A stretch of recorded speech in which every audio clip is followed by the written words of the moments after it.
እንዴት ናችሁ? የተከበራችሁ የፖድካስቱ ቤተሰቦች ሰላም ናችሁ ወይ? በያላችሁበት ሰላም እንድትሆኑ ምኞቴ ነው። የአውሮፓ ቻምፒየንስ ሊግ ትናንትና የሩብ ፍጻሜ ጨዋታዎች ተደርገዋል። እነኚህ ጨዋታዎች እንግዲህ ወደ ግማሽ ፍጻሜ የገቡትን ሁለት ቡድኖች ለይተው አሳውቀዋል። ሊቨርፑል ተሸንፏል። በድምሩ 4-0 በሆነ ውጤት ተሸንፎ ነው ከቻምፒየንስ ሊጉ ግማሽ ፍጻሜ ውጭ የሆነው። ሊቨርፑል ፈቅዶ ነው ትናንትና የተሸነፈው ማለት ይቻላል። ምክንያቱም የጨዋታ ብልጫ የወሰደባቸው እድሎችን የፈጠረበት የመጨረሻ የሜዳ ክፍል የማጥቃት እንቅስቃሴውን ያሳደገበት ነበር። በተለይ በዘንድሮ የውድድር ዓመት የአርነ ስሎት ቡድን በእንቅስቃሴ የተሻለ የሆነበት ጨዋታ ነበር ማለት ይቻላል። ትናንት ወደ ተጋጣሚ ሜዳ በስርዓት መግባት ይችላል። ከራሱ ሜዳ ሀሳብም እንዲሁ የመታፈን ችግሮቹን መቅረፍ ችሏል።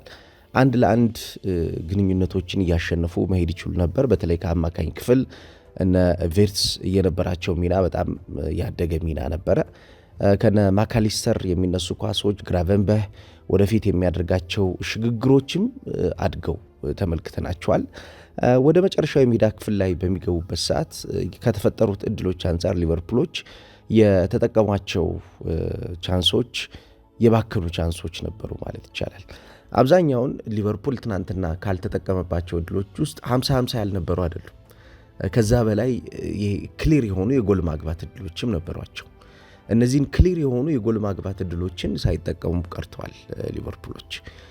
ትናንት በእንቅስቃሴ ፒኤስጂ የሁለተኛው ግማሽ የመጨረሻዎቹ 20 ደቂቃ ላይ የቲም ማኔጅመንት ምን መሆን እንዳለበት ያሳየበትን ጨዋታ ነው ያደረገው። በተለይ የሊቨርፑል የመጨረሻ የማጥቃት እንቅስቃሴ የተከላካይ መስመር ተጫዋቾቻቸውን ችግር ውስጥ እየከተተው እንደነበረ፣ በተለይ ተደጋጋሚ የማርኪኒዮስ የአንድ ለአንድ የመከላከል አደረጃጀት ቡድኑን ቀጥ አድርጎት ይዞት እንደነበረ ያውቃሉ። ስለዚህ ያን ፕሬዠር መቋቋም ችለዋል። ከፕሬዠሩ በኋላ ግን ወስደው ደግሞ እንደገና ወደ መጨረሻው የሜዳ ክፍል ሌላ የሆነ እነሱ እንዳይመጡ የሚያደርግበትን እንቅስቃሴ መፍጠር ነበረባቸው። ያን ያደረጉት ዊሊያም ፓክሮና እንዲሁም ማርኪኒዮስ ትናንት በጣም ድንቅ ነበሩ። የመሀል ተከላካዮቹ በተለይ የዛሬ ኤምሬና እንዲሁም የዣኦ ኔቬስ እንዲሁም ቪቲኒያ ሚናን ይበልጥ ውጤታማ አድርገው ተመልክተናቸዋል። በተለይ ኔቬስ የማይደክም ተጫዋች ነው። የፒኤስጂን የአማካኝ ክፍል ሞተር ነው ማለት እንችላለን። ወደፊት ሲሄድ በጣም የተሻለ ተጫዋች ነው። ወደኋላ ተመልሶ በተለይ የነ ዊሊያም ፓኮና እንዲሁም ደግሞ የማርኪኒዮስን ቦታ ይሸፍንና እነሱን ደግሞ አድቫንስድ የሆነ ሚና እንዲኖራቸው ሁሉ ያግዛል።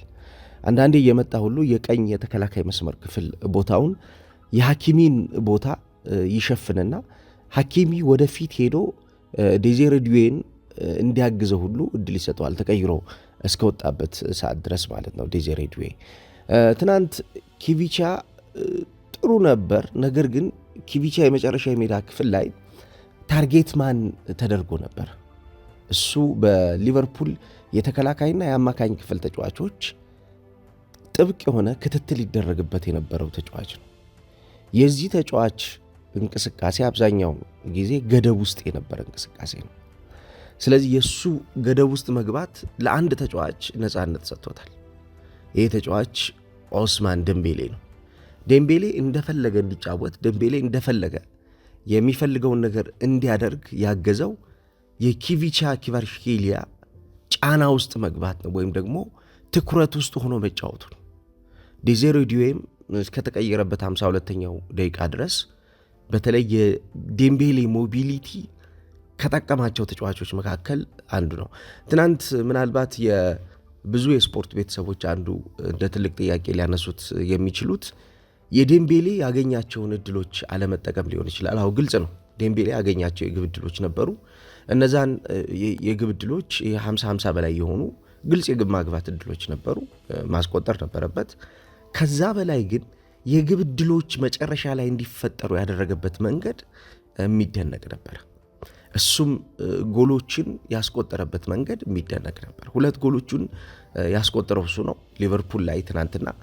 ከሁለቱ ጎሎች በላይ ግን እነዚህ ጎሎች ክሪኤት እንዲደረጉ እንዲደጋገሙ አሁን ትልቁ ነገር አንድ ቡድን ጎል ማስቆጠሩ አይደለም። ጎል ኦን ጎልም ልታስቆጥር ትችላለህ። ጎል በእንቅስቃሴ ጫና ውስጥ ልትከታቸው የምትችልባቸው ሁኔታዎች ሊኖሩ ይችላሉ። ግን እሱ አይደለም ትልቁ ነገር፣ ጎሎቹ ደጋግሞ የሚፈጠሩበትን እድል ማዘጋጀት መቻል። ይሄ ቡድን ትናንትና ጎሎቹን ደጋግሞ እንዲፈጠር፣ ጎሎቹን ደጋግሞ እንዲያዘጋጅ እድል ሰጥቶት ነበርና የዴምቤሌ ሚና ለቡድኑ በጣም ወሳኝ መሆኑን የተመለከትንበት ነበር። ምክንያቱም በእንቅስቃሴ ቡድኑ የሚፈልገውን ነገር፣ በእንቅስቃሴ ቡድኑ ሊያገኝ የሚገባውን ነገር ደጋግሞ ያደርግ ነበር። አንዳንዴ የማጥቃት አቅም ያላቸው ተጫዋቾች ማጥቃታቸው ብቻ አይደለም ለቡድናቸው ዋስትና ሊሆን የሚችለው። ለቡድናቸው ዋስትና ሊሆን የሚችለው ማጥቃቱን እንዲቆይ የሚያደርጉበት ኳሊቲ ነው። አሁን ዴምቤሌ ትናንት በፒኤስጂ ትልቁ ሲያደርግ የነበረው ነገር ምንድነው? የሊቨርፑልን አባካኝነት ተከትሎ፣ ይሄ ትልቁ የሊቨርፑል መገለጫው ነበር። የሊቨርፑልን አባካኝነት ተከትሎ በተደጋጋሚ እድሎችን ለመፍጠር ይሞክሩ ነበር። ስለዚህ የሚፈጠሩት እድሎች መጨረሻ ላይ ማክሲማይዝ ለማድረግ የሚፈጠሩትን እድሎች የተሻለ ውጤታማ ለማድረግ ግን የሚደጋገሙ ነገሮች መኖር ነበረባቸውና እነዛን የሚደጋገሙ ነገሮችን ይሰራ ነበር። የተጫዋች በጣም ጥሩ የቡድን እንቅስቃሴና እድገት እንዲፈጠር ያግዛቸው ነበር። እንግዲህ ከአጥቂ ክፍል ተጫዋችነት ሚናው በላይ እሱ ወደ አማካኝ ክፍል ወርዶ ወደ መሃል ወርዶ የአማካኝ ክፍሉን እንቅስቃሴ በተለይም የአግድሞሽና የቀጥተኛ ኳስ ንክኪዎች መነሻ ሆኖ ሲያገለግል ነበር። ወደ ኋላ እየወረደ የኦስማን ዴምቤሌ ሚና ትናንት በዘንድሮ የውድድር ዓመት ለፒኤስጂ ምን ሊሰጥ እንደሚችል በተለይ ማጥቃትን ብቻ ሳይሆን ኦስማን ዴምቤሌ ማጥቃትን እያቆየ የአማካኝ ክፍል እንቅስቃሴዎችን አንግል እየፈጠረ ፔኔትሬሽን እያመቻቸ ቀጣይ እንቅስቃሴዎች ደግሞ ሌሎች ተጫዋቾች ጆይን የሚያደርጉበትን እድል እየፈጠረ እንዴት መቆየት እንደሚችል ያሳየበት ጨዋታ ነው። ይሄን ነው በሚገባ ሲያደርግ የተመለከት ነው። የሊቨርፑል የዘንድሮ የውድድር ዓመት ጉዞ በጣም ደካማ የውድድር ዓመት ነው። ሊቨርፑል ካሉት ኳሊቲዎች አንጻር፣ የተጫዋቾች ኳሊቲዎች አንጻር በሚፈለገው ልክ ያደገ ቡድን አይደለም። በተለይ እዚህ ጋር አብሮ የሚነሳው አንዱ ትልቁ ጥያቄ የአሰልጣኙ አርነ ስሎት ቡድናቸውን ታክቲካሊ እንዲበስል ያደረጉበት መንገድ ነው። ታክቲካሊ ማብሰል አልቻሉ። ታክቲካሊ የተጫዋቾችን የተለዋዋጭነት ባህሪ መጨመር አልቻሉ።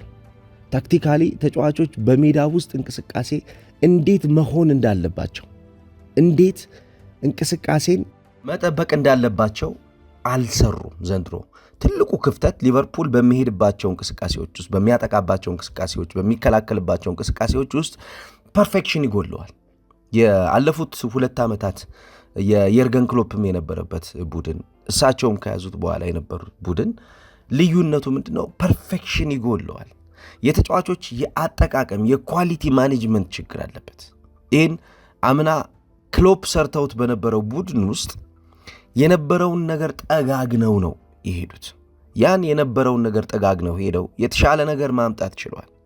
ዘንድሮ እሳቸው ከፍተኛ ኢንቨስትመንት ተፈጽሞላቸው የራሳቸውን ተች የራሳቸውን አሻራ ያስቀመጡበት ቡድን አሌክዛንደር አይሳክ እንዴት እንደባከነ ከተመለከት ነው የዘንድሮ የውድድር ዓመት ሊቨርፑል ምን ያክል ታክቲካሊ ምን ያክል ኢንዲቪጁዋሊ የተጎዳ ሊቨርፑል እንደሆነ ማየት ይቻላል። ስፔስ መፈለግ አቅቶት ለሱ ስፔስ ክሪኤት ማድረግ ቡድኑ አቅቶት ታፍኖ ነበር የቆየው የመጀመሪያዎቹ 45 ደቂቃዎች ተቀይሮ እስከወጣበት ሰዓት ድረስ ማለት። ይህንን ሊቨርፑል ከዚህ በፊት በነበረው የሞቢሊቲ ሲስተሙ ይህንን ሊቨርፑሎች ገደብ በሌለው የጨዋታ እንቅስቃሴያቸው የተተካኪነት ሚና በአሰልጣኝ የርገን ክሎፕ ሰዓት የነ ዲቮክ ኦሪጊ መካከለኛ ታለንት የነበራቸውን ልጆች ይዘው በሃይስት ፐርፎርማንስ ሌቭል በሚጠይቀው ቻምፒየንስ ሊግ ላይ ግን አንግሰዋቸዋል። ይህ የተጫዋቾች ያጠቃቀምና የታክቲክ ብስለት ነው። ትናንትና የዓለማችን ውዱ አጥቂ ነው የተሰለፈው በሊቨርፑል። የዓለማችን ውዱ አጥቂ የተከበራችሁ አድማጮች ስፔስ አጥቶ ነበር። የዓለማችን ውዱ አጥቂ መቀበያ አንግል አጥቶ ነበር። የዓለማችን ውዱ አጥቂ ፔኔትሬት አድርጎ መግባት የሊጉ ውዱ አጥቂ ተጋጣሚን 1-1 ማሸነፍ አቅቶት ነበር።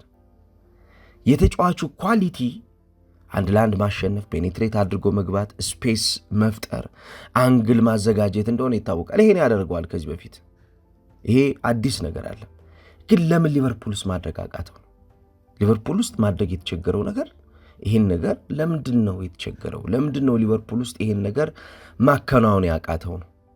ስለዚህ ትልቁ ጥያቄ የሚሆነው ሊቨርፑል ለዚህ ተጫዋች የፈጠረው ሲስተም ትክክል አይደለም ማለት ነው። ሊቨርፑል ለዚህ ተጫዋች ያመቻቸው ነገር ትክክል አይደለም ማለት ነው። ትናንትና ሊቨርፑል ቀድሞ ጎል ማስቆጠር ይችል ነበር። ትናንት ሊቨርፑል ከእንቅስቃሴው አንጻር የተሻለ ነገር ፈጥሮ ወደ መጨረሻው የሜዳ ክፍል ገብቶ የመጨረሻው የሜዳ ክፍል ላይ የሚፈጠሩትን እነዛ ስፖቶችን ተጠቅሞ ተጋጣሚን ማሸነፍ ይችል ነበር። ተጋጣሚን መዋጥ ይችል ነበር። የተጋጣሚን የተለዋዋጭነት ባህሪ የተቆጣጠሩባቸው ሲስተሞች ነበሯቸው። ነገር ግን እነዛ የተለዋዋጭነት ባህሪያቸውን ግን አሳድገው መሄድ አልቻሉም። ይሄ ደግሞ ዋጋ አስከፍሏቸዋል። በተለይ የዴምቤሌ ታክቲክ በእንቅስቃሴ በጣም የሚገርም ነው። እያንዳንዱን ነገር ለማከናወን የሚሄድበት ርቀት ብስለቱ በጣም ይደነቃል። ተጫዋቹ አብዛኛውን ይሄ ላይኖችን የዲፌንሲቭ ላይኖችን የሚሰብርበት መንገድ ይገርማል። ከአሽረፍ ሐኪሚ ጋር የሚኖረው የኤሊት ፕሬሲንግ የሚለዋወጡበት አእምሯቸው በጣም ይደንቃል። ኤሊት ፕሬሲንግ ላይ በጣም በጣም በጣም ያደገ ተጫዋች ነው። ይህንን ኤሊት ፕሬሲንግን ነው እየደጋገመ ሲያደርግ የነበረው። ሊቨርፑል ለዚህ የኤሊት ፕሬሲንጉ ዋጋ ከፍሏል። በቃ የተሻለውን ነገር ማግኘት በሚችልበት ሲስተም ውስጥ እንዲቆይ አድርጎታል። ለምሳሌ በ2024 እስከ 26 ይሄ ተጫዋች ይሄ ሃይብሪድ ፎልስ ናይን ተጫዋች ሆኖ ነው እያገለገለ የሚገኘው። በሃይ ስፒድ ድሪብሊንጉና ኢንቴሊጀንት ሴንትራል ፖዚሽኒንጉ ላይ ማትደራደርበት ተጫዋች ነው። የዲፌንሲቭ የመከላከል አደረጃጀትን በመበታተን ኮምቢኔሽናቸው እንዳይሰራ ነው የሚያደርገው። ትናንት ሊቨርፑል እንደዛ ነበር ሲያደርግ የነበረው። ግን በመጀመሪያዎቹ ደቂቃ ተቸግሮ ነበር። በመጀመሪያዎቹ ደቂቃዎች ሊቨርፑሎች ሞር የማጥቃት ፍላጎታቸው ከፍተኛ ስለነበረ በተለይ ሁጎ ኢኪቲኬ ተቀይሮ እስከወጣበት ሰዓት ድረስ ተጎድቶ እስከወጣበት ሰዓት ድረስ የሁጎ ኢኪቲኬን እንቅስቃሴ ለመቆጣጠርም የአማካኝ ክፍል ተጫዋቾች ወርደው ተከላካዮችን ያግዙ ስለነበረ ፉልባኮቹ በሚድ የማጥቃት አቅም ባላቸው ተጫዋቾች ይታገዙ ስለነበረ የፒኤስጂ የማጥቃት እንቅስቃሴ ገደብ ነበር። እሱ ከወጣ በኋላ ግን ሞቢሊቲው ሊቨርፑል ቀንሷል። የሁጎ ኢኪቲኬ መውጣት የጨዋታው ተርኒንግ ፖይንት ነው። ጉዳቱ የከፋ ጉዳት ሊሆን እንደሚችል ኤክስፔክት ይደረጋል። ምናልባት በዓለም ዋንጫው ከፈረንሳይ ብሔራዊ ቡድን ጋር ላይኖር ይችላል የሚል ስጋት አለ። ጉዳቱ በጣም ከባድ ጉዳት ነበር። ከፍተኛ ጉዳት ነው ያስተናገደው። እግሩ ቆሞ ነው የከዳው። በእግሩ ለመራመድ አልቻለም፣ ማዘዝም አልቻለም። እግሩን ማዘዝ አልቻለም እና ተጫዋቾች የፈረንሳይ ብሔራዊ ቡድን ጓደኞቹ መጥተው የፒኤስጂ ተጫዋቾች አብዛኞቹ የፈረንሳይ ብሔራዊ ቡድን ተጫዋቾች ስለሆኑ መጥተው ሲጠይቁት መመለስ ሁሉ አቅቶት ነበር። ምክንያቱም የእግሩ ጉዳት በጣም ከባድ ጉዳት ነበር። አእምሮን ወስዶታል። ሜዳ ላይ የሱ ተጎድቶ መውጣት የሊቨርፑልን የማጥቃት እንቅስቃሴ ብቻ አይደለም የገደበው። በነገራችን ላይ የሊቨርፑልን የመከላከል ስትራክቸር ዋጋ አስከፍሎታል። ምክንያቱም የሱ ማጥቃት የሚመጡ ተጫዋቾችን ትኩረት እንዲያደርጉ ያስገደደው የነበረው የራሳቸውን ቀጠና ሴፍ ማድረግ ላይ ነው። የራስን ቀጠና ሴፍ እንዲያደርጉ የሱ ፔኔትሬሽን አስገድዷቸው ነበር። እሱ ከተጎዳ በኋላ ግን ፔኔትሬሽኑ ቀነሰ። የሊቨርፑል የፒኤስጂ ፔኔትሬሽን ጨመረ። ስለዚህ የሚሆነው ከፍተኛው ጫና ምንድን ነው? የተከላካይ መስመር ተጫዋቾች ከፍተኛ የሆነ ጫና ውስጥ ገቡ ማለት ነው። ከዛ በኋላ ሁለተኛው ግማሽ እያደገ የመጣው የነበረው ግን አንዱ ትልቁ ነገር ምንድን ነው? በተለይ የመሐመድ ሳላህ መግባት ትናንትና ጥሩ ነበር። መሐመድ ሳላህ የተሻለ ነገር ለማምጣት ሞክሯል ከፔኔትሬሽን አንጻር፣ እንዲሁም ደግሞ በሜዳው የመጨረሻ ክፍል ቆይቶም ከሚፈጥረው ጫና አንጻር 31ኛው ደቂቃ ላይ ጀምሮ ከገባ በኋላ ግን ሊቨርፑል አጦት የነበረውን ነገር ሰጥቷቸዋል። ዳይሬክት ፔኔትሬሽን ሰጥቷቸዋል። ዋይድ አታክ ሰጥቷቸዋል። ለሊቨርፑሎች ሪሲቪንግ አንግሎችን እያዘጋጀ ነበር። ይሄ የሊቨርፑል የመጀመሪያው ግማሽ ኢኪቲኬን በነበረበት ሰዓት የጎደለው የነበረው ምንድነው? ኢኪቲኬ ወደ መሃል ነው የሚገባው የነበረው። ይሄ ማለት የጫና ፔኔትሬሽን ነበረ የሚፈልገው። የጫና ፔኔትሬሽኑ አንዳንዴ የመጨረሻው ሜዳ ክፍል ላይ ሲቆይ የሚነጠቁ ኳሶች ይበዙበት ነበርና ለዲፌንሲቭ ብሎክ ሳይዘጋጁ ሊቨርፑሎች በአጸፋዊ መጠቃት ውስጥ ይወድቁ ነበር። መሐመድ ሳላ ግን አስፍቶ ነበር ቆሞ የሚጫወተው የነበረውና ኳሶች ይባክኑበት ነበር ሳላ። ነገር ግን ሰፍቶ ቆሞ የሪሲቪንግ አንግል ግን ያመቻች ነበር። የመቀበያ አንግል ግን ይፈጥር ነበር። ያ የመቀበያ አንግሉ ፔኔትሬት አድርጎ እስከ መጨረሻው የሜዳ ክፍል እንዲገባ ያደርገዋል። በተለይ ይሄ ኮንስታንት ሙቭመንት ውስጥ ነበር ሊቨርፑል እሱ ከገባ በኋላ። በፒኤስጂ ያለው ትልቁ አቅም ኮንስታንት ሙቭመንቱ 90 ደቂቃ ውስጥ የነበረ ነው። የሊቨርፑል ግን ከ40ኛው ደቂቃ ጀምሮ ኮንስታንት ሙቭመንቶች ነበሩ፣ ዲያጎናል ሩጫዎች ነበሩ፣ የቡድን ጓደኞቹ ስፔሶች የማዘጋጀት ነገር ነበረው። ስለዚህ እነዚህ ነገሮች እያደጉ መጥተው የተሻለውን ነገር መፍጠር እንዲችሉ ረድቷል ማለት ነው። በትናንትናው ጨዋታ በፒኤስጂ አንዱ የገረመኝ ነገር ምንድን ነው? ፒኤስጂ ሁለት ነገሮችን ነበረ ትራዲሽናሊ እየተጫወተ የነበረው 4-3-3ን ይመርጥና ከዛ በኋላ ግን 4-2-3-1 ይሆንና ስትራክቸሩን ወደ አማካኝ ክፍል የሚወርዱ የሊንካፕ አቅም ያላቸውን ተጫዋቾችን ያበዛል። አንዳንዴ ዴምቤሌ ሁሉ ይወርዳል። በአማካኝ ክፍል ሚና ላይ የተቆረጡ እንቅስቃሴዎች ካሉ ሃይ ስፒዱን አንዳንዴ ፒኤስጂ ስለማይፈልገው የሚፈልገው ሞር ሮሚንግ ማድረጉን ወይም ደግሞ ማሰሱን ስለሚፈልገው ናቪጌቲንግ ደ ሚድፊልድ በሚለው ሐሳብ የአማካኝ ክፍሉን አሰሳ ይሄ ተጫዋች እንዲመራ ያደርገዋል። ከዛ በኋላ ምንድነው የሚያደርገው? ይሄ ቨርቲካሊቲና አክሲሌሬሽኑ ላይ በቀጥተኝነትና በፍጥነት በመውጣት በሚኖረው ሽግግር ውስጥ ፈጣን የሆነውን የመስመር እንቅስቃሴዎችን ሰብሮ ደግሞ ወደ ሁለተኛውና ወደ ሶስተኛው የሜዳ ክፍል እንዲገባ ያደርገዋል ማለት ነው። ስለዚህ ታክቲካሊ በ4-3-3 4-2-3-1 እንደገና 3-5-2 እንደገና 2-6-2 አይነት ታክቲኮችን ይጠቀም ነበር የትናንትናው ፒኤስጂ። ከዚህ እንቅስቃሴዎቹ ውስጥ ግን የተሻለውን ነገር ለማምጣት ፈጥነው ደግሞ ፕሬስ አድርገው ይሄ ፕሬሲንግ ትራፑን አምልጠው የሚሄዱ የጫና ወጥመድ ነው የምንለው በአማርኛ። ብዙዎቻችሁ እንግሊዝኛ ታብዛ ትሉኛላችሁ፣ ግን ያው አቻ ትርጉሞች ስለሌሏቸው ነው የጨዋታ ትንታኔዎች ኢትዮጵያ ውስጥ ይሄን በጋራ መስራት ይኖርብናል የአቻ ትርጉሞችን ለማምጣትና ይሄ ፕሬሲንግ ትራፕ የጫና ወጥመዱን ሰብሮ ግን ለመሄድ እድሎችን ያመቻቻል ማለት ነው። እና የዴምቤሌ ፖዚሽኒንጉ በሁለቱ ሴንተር ባኮችና እንዲሁም በፉል ባኮቹ መካከል ነው የሚሆነው አብዛኛውን ጊዜ። ምክንያቱም በሃይ ኢንቴንሲቲ ለማጥቃት በእነዚህ ተጫዋቾች መካከል ቆሞ አፈትልኮ መውጣት አለበት። ሲቹዌሽናል ነው ማጥቃቱ። አሁን ሊቨርፑሎች ትናንትና የተቸገሩት የነበረው ይሄ ለስህተት የሚጋለጡት የነበረው ምንድነው? በእነሱ መካከል ይቆማል ዴምቤሌ በተጋጣሚ ቡድን የተከላካይ መስመር ተጫዋቾች መካከል ነው የሚቆመው። በተጋጣሚ ቡድን የተከላካይ መስመር ተጫዋቾች መካከል ይቆምና ቶሎ አፈትልኮ ይወጣባቸዋል። ይሄ ሩጫው የተጋጣሚ ቡድንን የመከላከል ጫና እንዲበዛበት አድርጎታል። የተጋጣሚ ቡድን የመከላከል ጫና አብዛኛውን በእንቅስቃሴ ገደብ ውስጥ እንዲገባ አድርጎታል።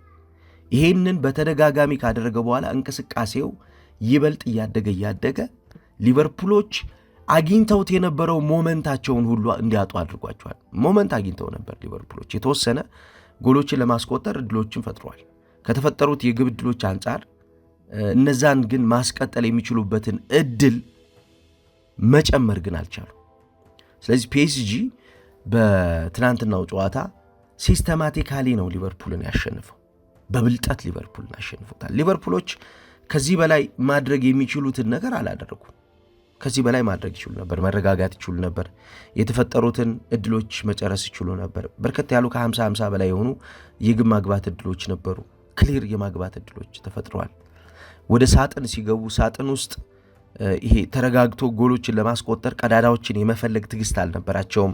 ስለዚህ ቀዳዳዎችን በትዕግስት የመፈለግ ሁኔታዎች ከሌሉት ሊቨርፑል ሊቸገር የሚችለው ነገር ምንድን ነው? በሚጠቃበት ሰዓት አጸፋዊ የሆነው መጠቃቱን ለመከላከል ሊቨርፑል ጊዜም ሊያጥረው እንደሚችልና ኮንሴንትሬሽን ሊጎለው እንደሚችል ግልጽ ነው።